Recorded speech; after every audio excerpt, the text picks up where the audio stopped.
the Smart Woman Podcast, a podcast series brought to you by Gabriela Mueller Coaching International. Your useful dose of coaching advice to help you get what you want more often with less trouble. Gabriela dives into big questions about what matters to women like you in the workplace. It's concrete, focused, and fun. Gabriela's coaching impacts thousands of women worldwide. Welcome to the Smart Woman Podcast. Now your host, Gabriela Mueller. Hello, women from around the world. You are in the right place. You have arrived. This is the Smart Woman Podcast. And I'm Gabriela Mueller Mendoza, coach, friend. And I'm here to give you tools and tricks to get more of what you want, really, and more often. And my friend, chica, with less hassle. So let me ask you something. Have you been putting off some important things lately? Have you been procrastinating things that really could impact your results in a positive way? Well, if you are listening to this, it's perhaps because something important is laying on your desk and you know that you need to do it. You just can't find the energy and time to do it. What is the one thing, for example, that is sitting there on your desk, maybe on your outbox, on your email, that call, that email, that event that you know that you need to register or save your spot and still sitting on your pending list? What about the person that you know that you need to walk up to, introduce yourself, and really start making a difference? So in today's episode, I want you to have 2 or 3 tools and techniques that really serve me every time I just want to just kick my ass and just get things done and stop with the mañana effect that stops me from reaching out and achieving what I really want. Let's also talk about the difference between having excuses, even if they're really good ones, to having reasons not to do something. I think there is some wisdom there that our body and our inner wisdom really is telling us as a warning system. And there is a difference between just putting off some things once because you have a specific reason not to, or maybe your intuition is telling you not to, or making procrastination a bad habit. Okay. So now, let's face it, if we're all honest, we would admit that we occasionally or often procrastinate. The mañana effect gets it. Now, I'm sure we find excuses not to do stuff. Things like, I don't have time, it's too hard, it's going to take a long time, or I have competing priorities. This is because we all have different hats that we wear, right? So roles and responsibilities that we sometimes feel that compete against each other. And it's about setting priorities of what really is urgent, important, or both urgent and important. And we talked about it in one of the past episodes. Though we're going to be talking about the things that really stand between you and your success. Because, you know, they can take up physical or emotional or intellectual energy, and you need to allocate time for that. So there is a certain level of stress associated with it. Now, research and psychologists and people who study the art of getting stuff done, they have done some serious, relevant research on this, on how our brain can play some tricks to help us procrastinate. Okay, the truth is, you get either results or excuses. You don't get to get both. You know what I mean?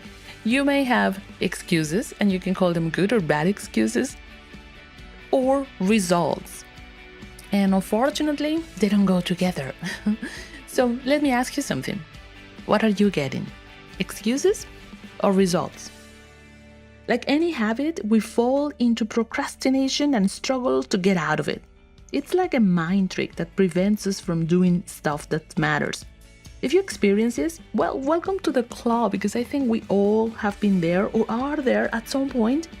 And also, regarding different topics, you might be procrastinating in your personal life, maybe not in your professional life, or you might be procrastinating in certain topics or when you are surrounded by certain people or an environment. Now, I'm not procrastination free.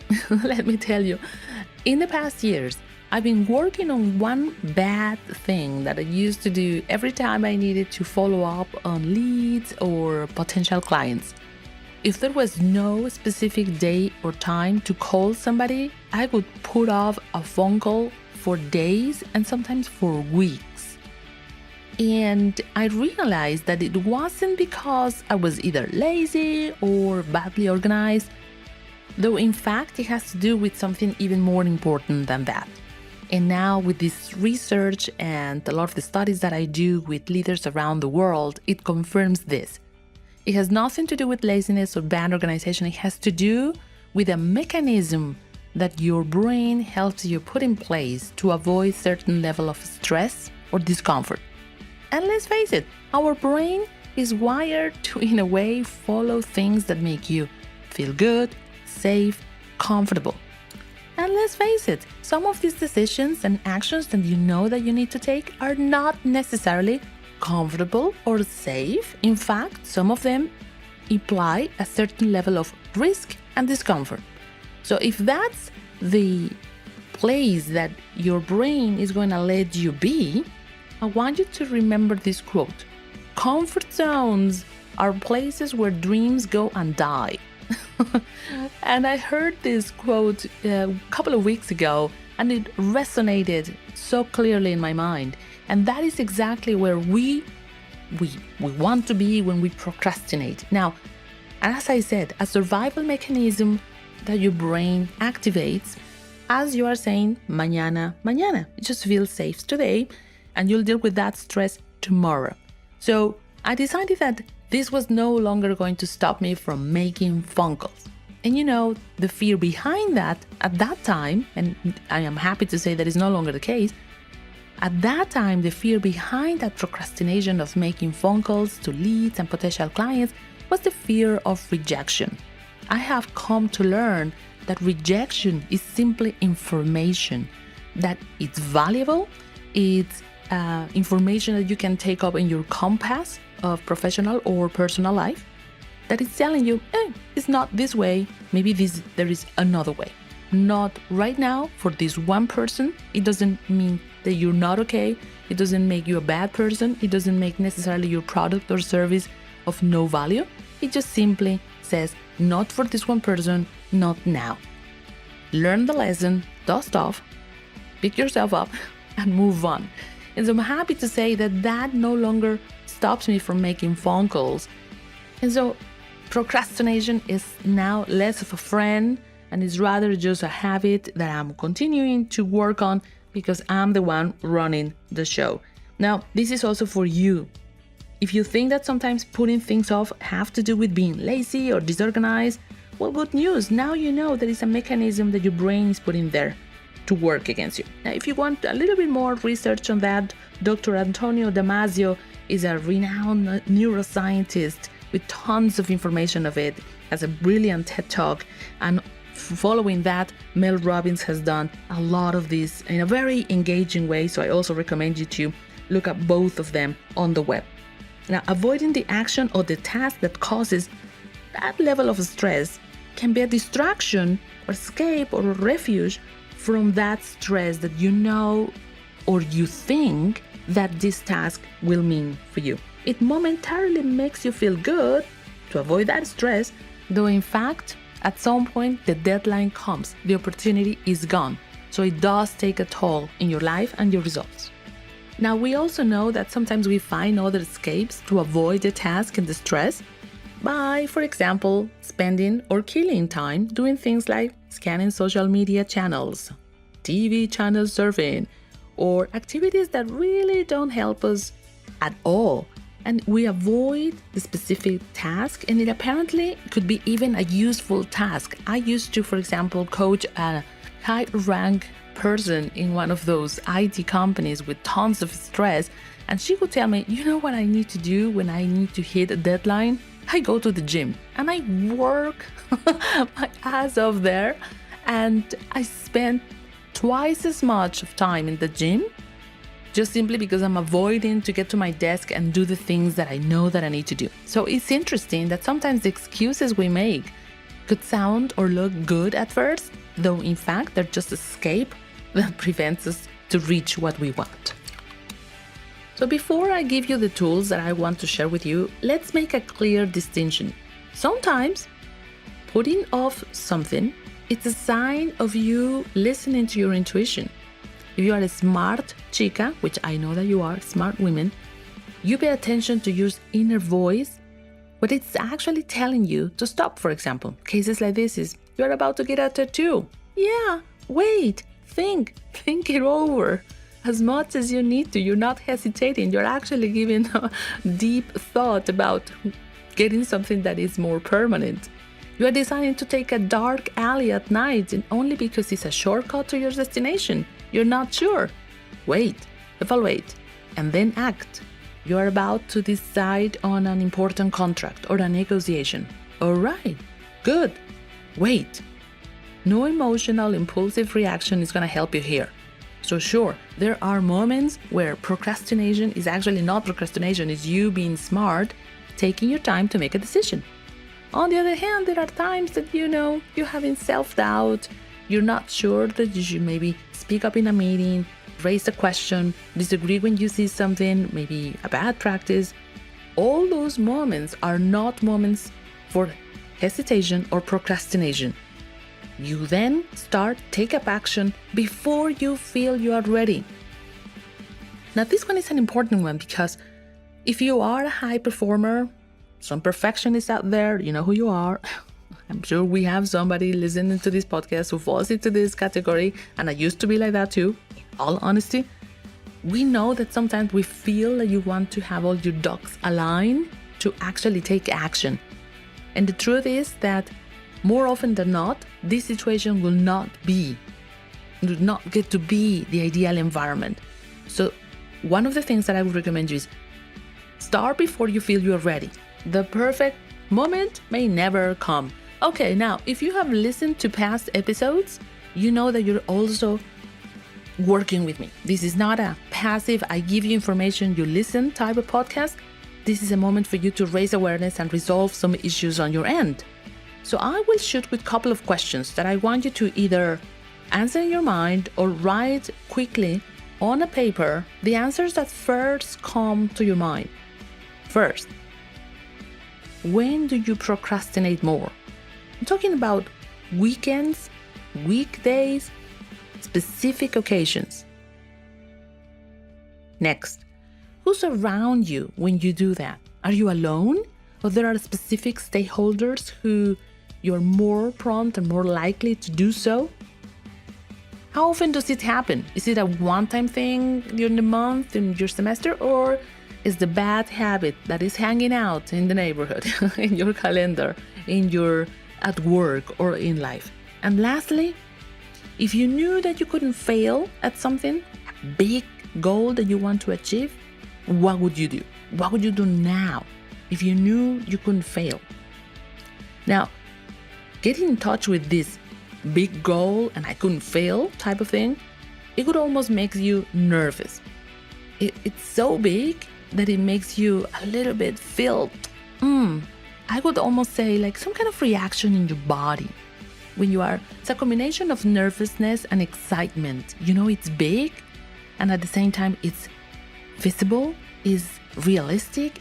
You knew deep down that you would be ready to take on something like this. The reason why I ask you this is because I want you to get in touch with that piece of energy in your body. Where do you feel it? You have a physical reaction about something like this. Some people describe it as hyperventilation, maybe raising your heartbeat, getting sweaty hands, a sensation around your throat or your stomach, some kind of body reaction. And the reason why I want you to feel that and be able to actually identify it is because that is part of that warning important system that I want to point out.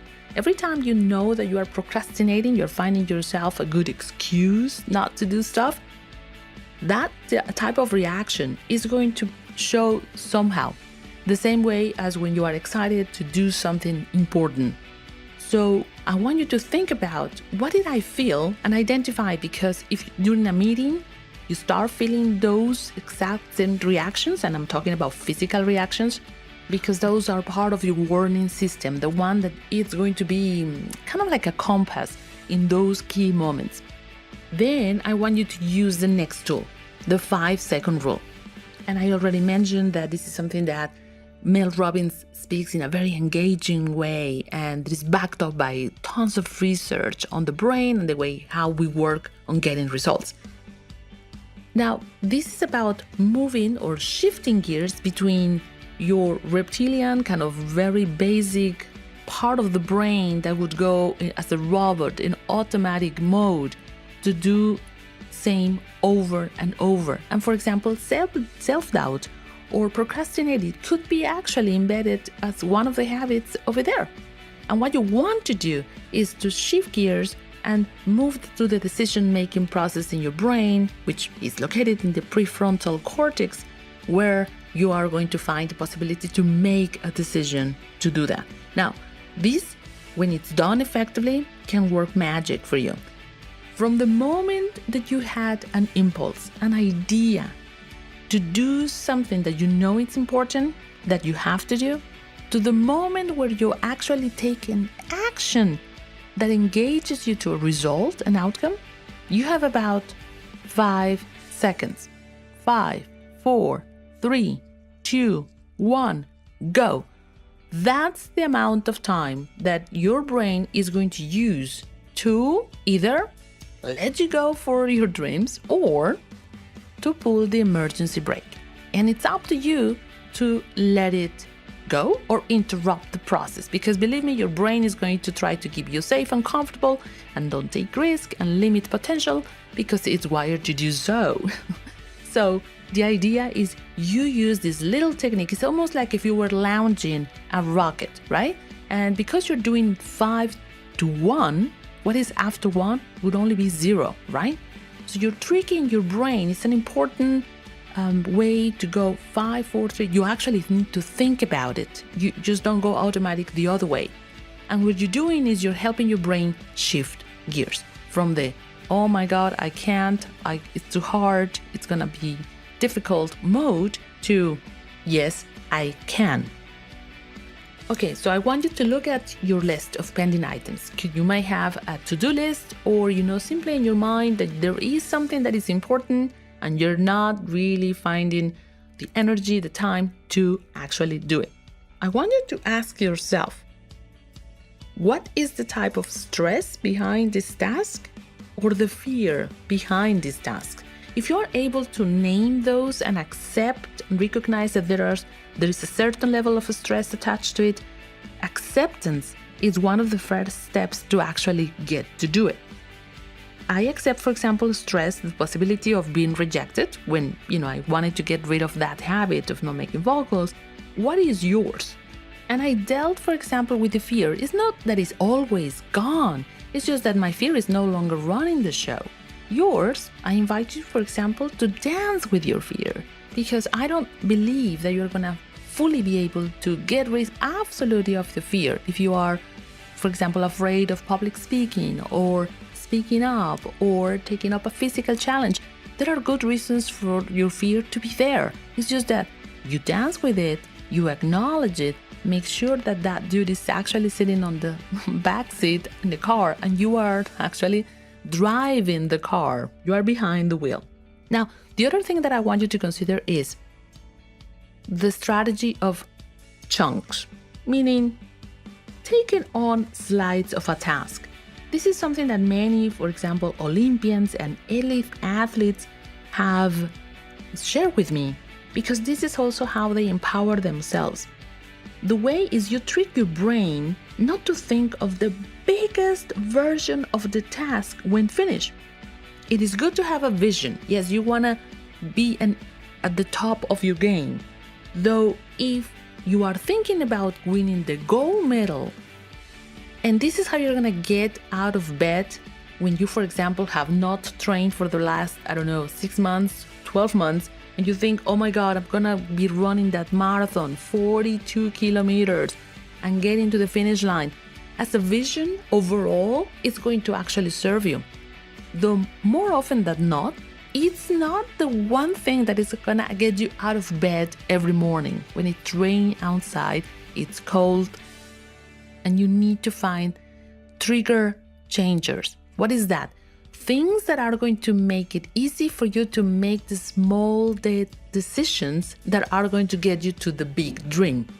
Trigger changers are small little pieces of, it could be a structure, it could be an image, it could be a song, it could be an object that every time that you think of it or you see it, it's going to be a small reminder and facilitator of the shift that you want to make. An example is you want to run a marathon. Is the thought of crossing the line of 42 kilometers going to actually make it? This sounds a little bit too big to decide to go to the gym today when it's rainy and cold out there. Or if you were to place your gym membership card and your fitness outfit just next to your bed. So every time you wake up, you get up, and the first objects you see are those. So the length in which your brain is going to have the opportunity to pull the emergency brake is actually going to be so short that you are going to have the tendency to simply reach out, get dressed, and go. So those are trigger changes. What are yours? What kind of objects, ideas, images, music could be part of your repertoire, could be part of your day, so that every time that you know that you need to just take action and do stuff that you are going to have resistance to do, you simply go and do it. I'll share, for example, the story. I just came back from coaching an amazing group of women in Ireland.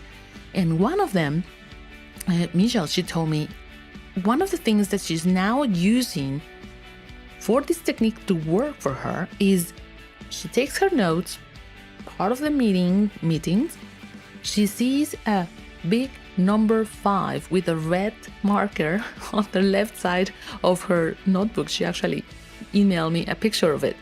And that means she remembers there is a 5-second rule. Every time she doubts herself, just go, just speak out and have the courage to do so.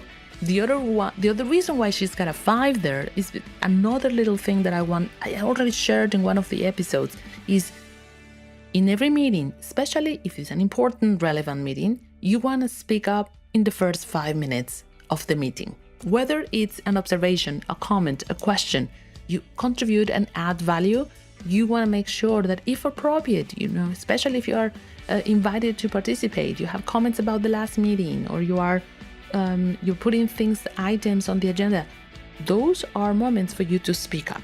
And statistically, we see that women tend to speak rather in the very last third of a meeting. So my invitation is for you to consider, again, the first 5 minutes, the first half of the meeting. Another person who I recently coached, an elite athlete, she wasn't really afraid of competing or stepping on some of the largest stages in the world to do what she does best in her sport. She was afraid of dealing with the media. So every time she would have to lead or answer questions in Q&A in front of press, whether it was TV or radio, she would struggle. And she would actually feel almost sick to her stomach every time she needed to walk out there.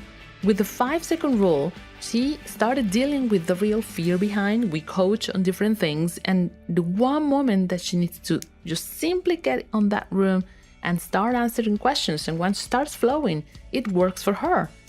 And so it's a 5-second rule. So what is the one thing that you feel that you cannot take on, it's a little bit too scary, and you just need the one little trigger to do it? Now, as every trick and tip that I share here on strategies and techniques, this is not a magic bullet. Though I tell you, once you realize that you are sabotaging yourself and your results by procrastinating and avoiding stress, then you have now the power to change the game. Leap. Break the irrational hold procrastination has on you. Something tells me that you are avoiding something right now because you are listening to this podcast and something important, perhaps something that can take you to your next level. I hope that you find now ways to avoid the stress related to the risks, and you find the trigger changes that are going to make a difference. Remember, comfort zones are places where dreams go and die, and I don't want yours or your big, bold goals to die anywhere. I want you to achieve them. So, chica, the good news is you may be actually only 5 seconds away from achieving the results and the success that you want. Think of your trigger change. Count 5, 4, 3, 2, 1, and go. Okay, and now to wrap this up, I want to make sure that we are connected. If you are on Instagram, Coach Gabriela Mueller. If you are on Twitter, Gabriela Mueller. Facebook, Gabriela Mueller Coaching. And if you are serious about getting more tools and strategies and receiving news for the upcoming programs, you want to sign up for my newsletter. And the way to do that is visit my website,